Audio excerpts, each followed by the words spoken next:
రెండు తెలుగు రాష్ట్రాల్లోని విద్యార్థి లోకానికి నమస్కారం. నేను మీ ఇంగ్లీష్ ఏఎస్ రెడ్డి పాలమూర్. ఇది AS Reddy's spoken English campus.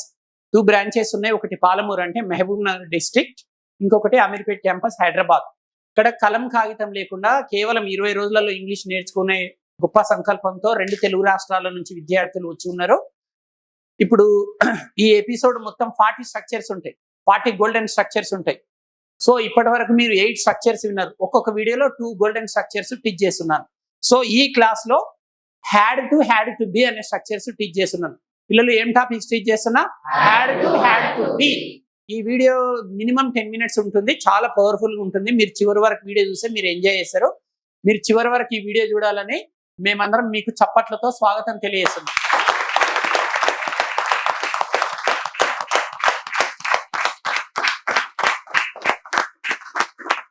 Right, okay బేటా. హ్యాడ్ టు బి ఏంటి? Had to be. First had to ఎప్పుడు ఆడాలో చూద్దాం. జీవితంలో ఇదే చివరి క్లాస్ అని వినండి బేటా, అంత కసితోటి వినండి. Had to be. First had to అంటే గతంలో ఏదైనా సరే ఒక పని చేయాల్సి వచ్చింది అంటాం బేటా.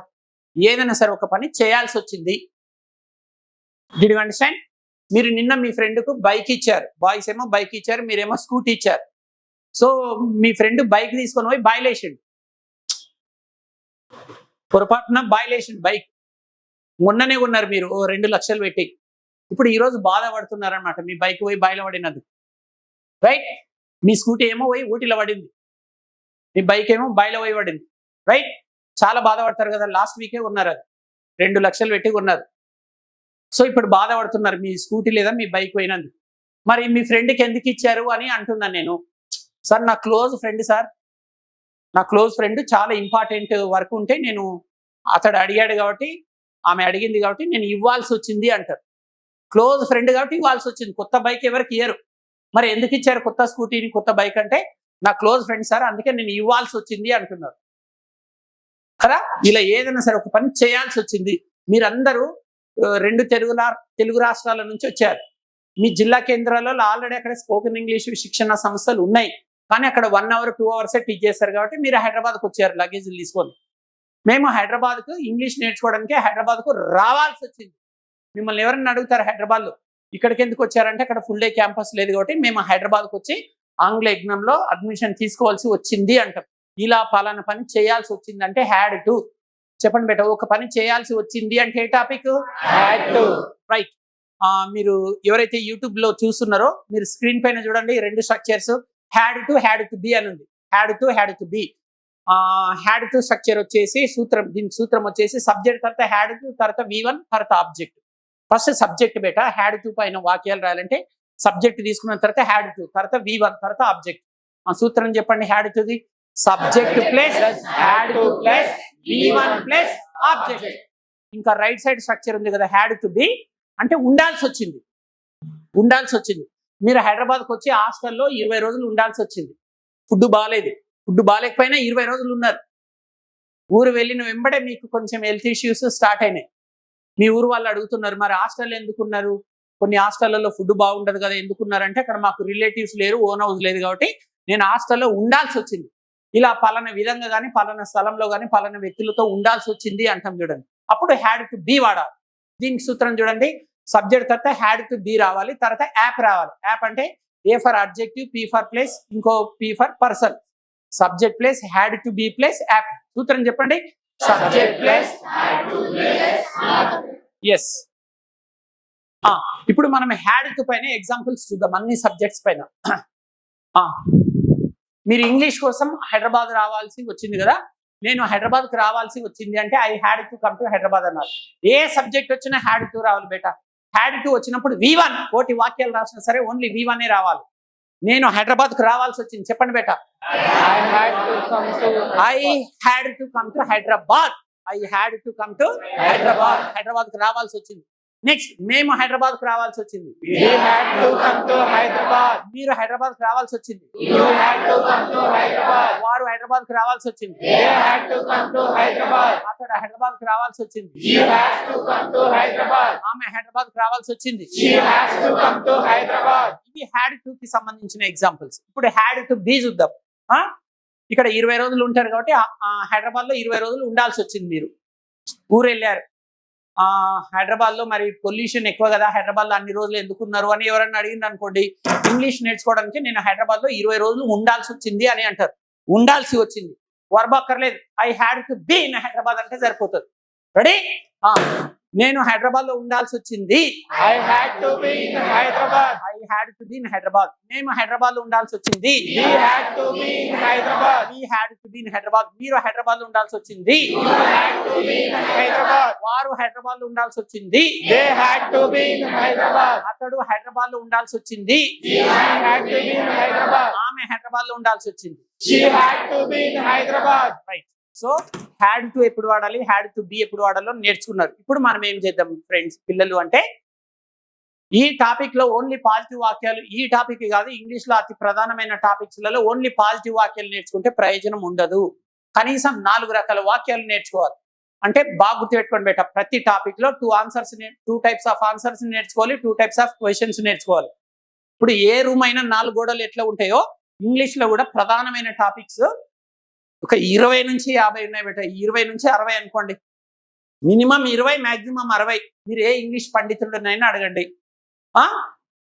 మినిమం 20 నేర్చుకుంటేనేమో మీకు బేసిక్ ఇంగ్లీష్ మాట్లాడడం వచ్చేస్తుంది. 60 నేర్చుకుంటే ఆరితేరిపోతారు. ఇంకా వొకాబులరీ అనేది వేలల్లో నేర్చుకోవాలి. ఆన్సర్స్ 2 ఏంటివి? Positive answers, negative answers. Questions 2 ఏంటివి? Positive questions, negative questions. ఇంకా ఏ టాపిక్ లోకి ఎంటర్ అయినా ఈ 4 వాక్యాలు నేర్చుకోవాల్సిందే బేట. ఇప్పుడు పాజిటివ్ చూద్దాం.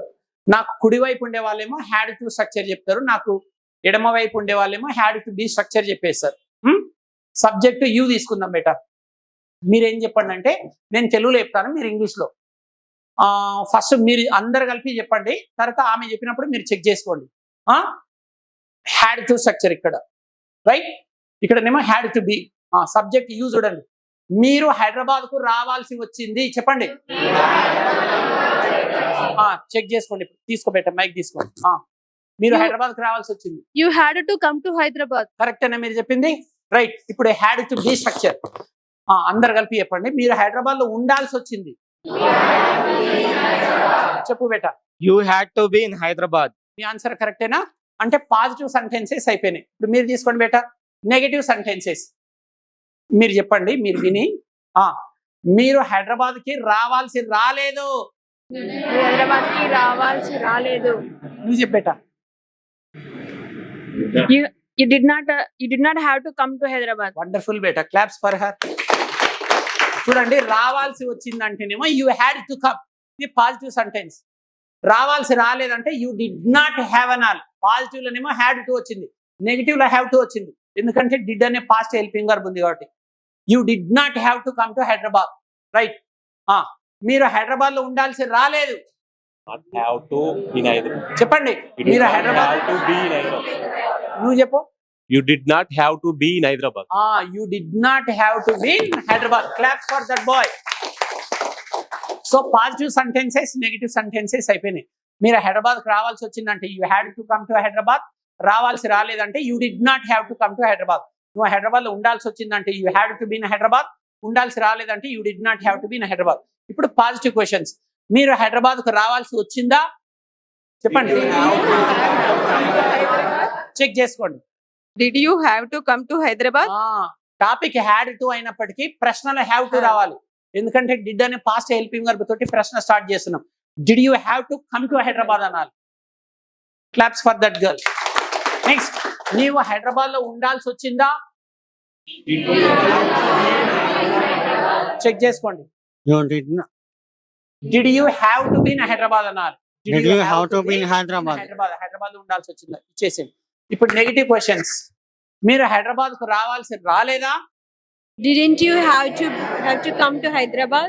చెక్ చేసుకోండి. Didn't you have to come to Hyderabad? Correct. Didn't you have to come to Hyderabad? Correct. Clap. చెప్పండి. మీరు హైదరాబాద్ లో ఉండాల్సి రాలేదా చెక్ చేసుకోండి. Didn't you have to be in Hyderabad? Didn't you have to be in Hyderabad? Correct answer. So ఇప్పుడు వరుసగా only had to, ఇక్కడ only had to B చూద్దాం. నేను తెలుగులో, మీరు ఇంగ్లీష్ లో. మీరు హైదరాబాద్ పాజిటివ్ సెంటెన్స్. మీరు హైదరాబాద్ కు రావాల్సి వచ్చింది చెప్పండి. చెప్పు బేటా. You had to come to Hyderabad. You had to come to Hyderabad. తీసుకో బేబీ, అందరు కలిపి చెప్పాలి. మీరు హైదరాబాద్కి రావాల్సి రాలేదు. You didn't have to come to Hyderabad. You did not have to come to Hyderabad. Next, మీరు హైదరాబాద్కి రావాల్సి వచ్చిందా? Did you have to come to Hyderabad? Correct. Did you have to come to Hyderabad. మీరు హైదరాబాద్కి రావాల్సి రాలేదా? Didn't you have to come to Hyderabad? Didn't you have to come to Hyderabad? మీరు తీసుకోండి. ఇప్పుడు హ్యాడ్ టు బి స్ట్రక్చర్ వరుసగా 4 రకాల వాక్యాలు. Positive answer, negative answer, positive question, negative question. మీరు హైదరాబాద్ లో ఉండాల్సి వచ్చింది. You had to be in Hyderabad. You had to be in Hyderabad. నువ్వు హైదరాబాద్ లో ఉండాల్సి రాలేదు. You did not have to be in Hyderabad. నువ్వు హైదరాబాద్ లో ఉండాల్సి వచ్చిందా? And did you have to be Hyderabad? Did you have to be in Hyderabad. నువ్వు హైదరాబాద్ లో ఉండాల్సి రాలేదా? Didn't you have to be in Hyderabad? Didn't you have to be in Hyderabad. Wonderful, wonderful. So ఇలా మీరు ఎవరైతే యూట్యూబ్ చూస్తున్నారో, ఈ వీడియో ఎవరైతే చూస్తున్నారో, ఇట్లా 4 రకాల వాక్యాలు నేర్చుకోవాలి. మీరు ఏ టెన్స్ నేర్చుకున్నా, ఏ స్ట్రక్చర్ నేర్చుకున్నా, 24 హెల్పింగ్ వర్బ్స్ ఉంటాయి కదా, ఏ హెల్పింగ్ వర్బ్ నేర్చుకున్నా అందులో మినిమం 4 రకాల వాక్యాలు నేర్చుకోవాలి. వాస్తవానికి 7 రకాల వాక్యాలు నేర్చుకోవాలి ప్రతి టాపిక్ లో. కనీసం 4 రకాల వాక్యాలు నేర్చుకున్నా మనం నడిపించచ్చు ఇంగ్లీష్ బండిని.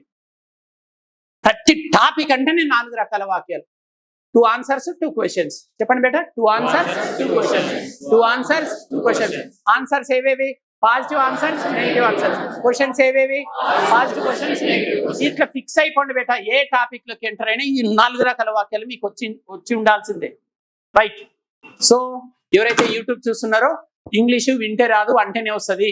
వీళ్ళు డే మొత్తం ఇక్కడే ఉంటారు కాబట్టి మేము డే మొత్తం ప్రాక్టీస్ చేయిస్తాం. మరి ఇప్పుడు మీరు ఇంకొక 1 minute లో వీడియో అయిపోతుంది. ఇంకా మీరేం చేస్తారు? ఇంకా వీడియో అయిపోయిందంటే ఇంకో వీడియో చూడడమో, లేకపోతే రేపు ఇంకో వీడియో రిలీజ్ అవుతుంది. ప్రతిరోజు ఒక వీడియో రిలీజ్ అవుతుంది కాబట్టి రేపు ఇంకో వీడియో చూస్తారు. సో ఆడియో చేయకుండా ఎన్ని వీడియోలు చూసినా వేస్టే. అంటే మనం మాట్లాడకుండా ఇంకో 20 సంవత్సరాలు రోజు 100 యూట్యూబ్ ఛానల్స్ చూసినా ఇంగ్లీషు పైన మీకు మంచి గ్రిప్ అయితే రాదు. బాధపడకండి, ఇది నిజం. ఎందుకంటే ఇంగ్లీషు వింటే రాదు అంటేనే వస్తుంది. చూడండి మా పిల్లలు ఎట్లా స్లోగన్ ఇస్తున్నారో. పిల్లలు చూడండి నా వైపు. ఇంగ్లీష్ వింటే రాదు, వింటే కొంతవరకే, అంటే ఎంతవరకైనా, జై ఆంగ్లేజ్ఞాం. సో ఇంగ్లీషు ప్రాక్టీస్ చేసిన అవసరం. వింటే వస్తుంది, అనాలంటే వినాల్సిందే. వాస్తవానికి వినడం ద్వారానే స్టార్ట్ అవుతుంది, కానీ ఓన్లీ వింటూ ఉంటే మాత్రం రాదు. సో కాబట్టి వినాలి, అనాలి, 2 ప్రక్రియలు సమానంగా జరగాలి. కాస్త అనడానికి ఎక్కువ ఇంపార్టెన్స్ ఇవ్వండి. ఓన్లీ ఇట్లా వింటూ ఉంటే మీ కోరిక నెరవేరదండి. బాధపడకండి, ఇది 100% నిజం. సో కాబట్టి మీరు ఈ రోజు నుంచి ప్రాక్టీస్ చేయండి మీ పక్కింటి వాళ్ళతో, మీ ఇంట్లో ఎవరు లేకపోతే, లేదా ఆంగ్ల యజ్ఞంలో అడుగు పెట్టండి. ఇంగ్లీష్లో ఈత కొట్టిస్తాం మీ చేత. చాలా తక్కువ ఫీజు తోటి మేము ఇంగ్లీష్ నేర్పిస్తున్నాం. 2 తెలుగు రాష్ట్రాలలో అత్యంత బీద విద్యార్థులకి, అంటే మొత్తం డిగ్రీ, మినిమం క్వాలిఫికేషన్ డిగ్రీ ఉండి, డిగ్రీ లేదా బీటెక్ ఉండాలి. మొత్తం ఎల్కేజీ నుంచి డిగ్రీ వరకు లేదా బీటెక్ వరకు ప్రభుత్వ విద్యా సంస్థలలో చదివి వాళ్ళు బీద వాళ్ళు అయి ఉండాలి. వయసు 25 years వరకే ఉండాలి. వీళ్ళకి కంప్లీట్ గా ఫ్రీ కోర్స్ పెట్టినాం. యూనిఫామ్ కి మాత్రం ఒక 600 ఛార్జ్ చేస్తాం. Free coaching. ఫ్రీ అంటే మీరు దానికి వాల్యూ ఇవ్వరు. ఫీజులు ఇచ్చిన వాళ్ళ పక్కనే కూర్చుంటారు. ఫ్రీ కోర్స్ అయినా సరే మీరేం డౌట్ పెట్టుకోరు. మీకు ఫ్రీగా నేర్పిస్తారో లేదో అని అనుకుంటే మరి ₹1,00,000 ఫీజు పే చేయండి. ఎవరొద్దన్నారు, మీ ఇష్టం. పూర్తిగా ఆధారం లేని వాళ్ళే వాడుకోండి. చేతులు ఐఫోన్ పట్టుకొని ఫ్రీ అంటే నేను ఐఫోన్ తీసేసుకుంటా. ఐఫోన్ ఎందుకు? బీద వాళ్ళు ఐఫోన్ కొంటారా? కోటీశ్వర్లు కొంటారు. కాబట్టి అత్యంత బీద వాళ్ళు, నేను అమ్మలాగా నాన్నలాగా ఆహ్వానం పలుకుతున్నాను. నా జీవిత లక్ష్యం 1,00,000 మందికి ఇంగ్లీష్ నేర్పించడం. ఫీజులు తీసుకొని ఎన్ని లక్షల మందికి నేర్పించినా సమాజంలో ఎవరు ఏం మెచ్చుకోరు. అదొక బిజినెస్ అయితే. ఫీజులు లేకుండా ఆర్థికంగా ఇబ్బందులు ఉన్న పిల్లలకి కనీసం 1000 మందికి ఉచితంగా ఇంగ్లీష్ నేర్పించినా సమాజంలో కనీసం 4 ఆశీర్వదిస్తారు. కాబట్టి సో ఎవరో ఆశీర్వదించాలని, ఎవరో మెచ్చుకోవాలని కాదు. ఇది నా గుండె లోతులకు వెళ్ళి తీసుకున్న నిర్ణయం. నేను ఒక రైతు బిడ్డను కాబట్టి నేను మొత్తం కేజీ నుంచి పీజీ వరకు మొత్తం ప్రభుత్వ విద్యా సంస్థలలో నా కోర్సులను కంప్లీట్ చేశాను. కాబట్టి నా వంతుగా విద్యార్థులకి కనీసం 10 నుంచి 20,000 మంది విద్యార్థులకి ఉచితంగా ఇంగ్లీష్ నేర్పించడానికి నేను సిద్ధంగా ఉన్నా. కానీ మీరు గవర్నమెంట్ స్కూల్స్లలో చదివిన వాళ్ళై ఉండాలి. ఆర్థికంగా ఇబ్బందులు ఉన్న వాళ్ళే అయి ఉండాలి. వాళ్ళకి మాత్రమే ఫ్రీ, మిగతా వాళ్ళకి ఫీజులు ఉంటాయి. మీకు స్వాగతం చెప్తున్నాము చప్పట్లతో. తెలుగు రాష్ట్రాల్లోని విద్యార్థి లోకానికి మరియు ఇంగ్లీష్ నేర్చుకోవాలి అనుకునే అత్యంత కసి పట్టుదలగల ప్రతి ఒక్కరికి AS Reddy's spoken English Hyderabad వారందిస్తోన్న సంచలన శుభవార్త! మెమరీ జీనియస్ ఏఎస్ రెడ్డి గారి ఆధ్వర్యంలో భారతదేశ స్పోకెన్ ఇంగ్లీష్ చరిత్రలోనే మొట్టమొదటిసారిగా రెసిడెన్షియల్ స్పోకెన్ ఇంగ్లీష్ క్యాంపస్ని మన హైదరాబాద్ మహానగరంలో ఆంగ్ల యజ్ఞం అనే పేరుతో స్థాపించడం జరిగింది. స్పోకెన్ ఇంగ్లీష్ రాక ఇబ్బందులు ఎదుర్కొంటోన్న గ్రామీణ విద్యార్థుల జీవితాల్లో వెలుగులు నింపుతోన్న Indian popular spoken English trainer mister AS Reddy గారిచే కలం కాగితం లేకుండా కేవలం 20 రోజుల్లో ఇంగ్లీష్ నేర్చుకుందాం రండి. ఏఎస్ రెడ్డి గారి ప్రత్యేక శిక్షణలో ఇప్పటివరకు 1000 బ్యాచులకు పైగా 20,000 మంది విద్యార్థులు శిక్షణ తీసుకోవడం జరిగింది. మీకు గనక కేవలం 20 రోజుల్లో ఇంగ్లీష్ నేర్చుకుని జీవితంలో అద్భుతాలు సాధించాలన్న కసి నరనరాల్లో ఉండి ఉరకలేసే ఉత్సాహమే ఉంటే వెంటనే లగేజ్ తీసుకుని హైదరాబాద్కొచ్చేయండి. గర్ల్స్ మరియు బాయ్స్కి చక్కటి హాస్టల్ వసతి కలదు.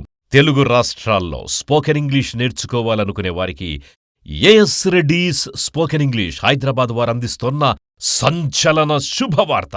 తరతరాల నుండి ప్రపంచవ్యాప్తంగా కొన్ని కోట్ల మందిని ఊరిస్తోన్న ఇంగ్లీష్ నేర్చుకునే టెక్నిక్ వచ్చేసింది. రండి, కలం కాగితం లేకుండా కేవలం 20 రోజుల్లో ఇంగ్లీష్ నేర్చుకుందాం. దేశ చరిత్రలో స్పోకెన్ ఇంగ్లీష్ రంగంలో మొట్టమొదటిసారిగా రెసిడెన్షియల్ క్యాంపస్ ప్రారంభం. రోజుకు 10 గంటల చొప్పున ఓ మహాయజ్ఞంలా నిర్వహించే ఈ శిక్షణలో పాల్గొనేవారికి గొప్ప స్వాగతం. Training by Indian popular spoken English trainer mister AS Reddy. English నేర్చుకోవాలనుకునే కసి, పట్టుదల, సంకల్పం గలవారు వెంటనే మీ లగేజ్ తీసుకుని హైదరాబాద్కొచ్చేయండి. మరిన్ని వివరాలకు సంప్రదించండి 9989379269.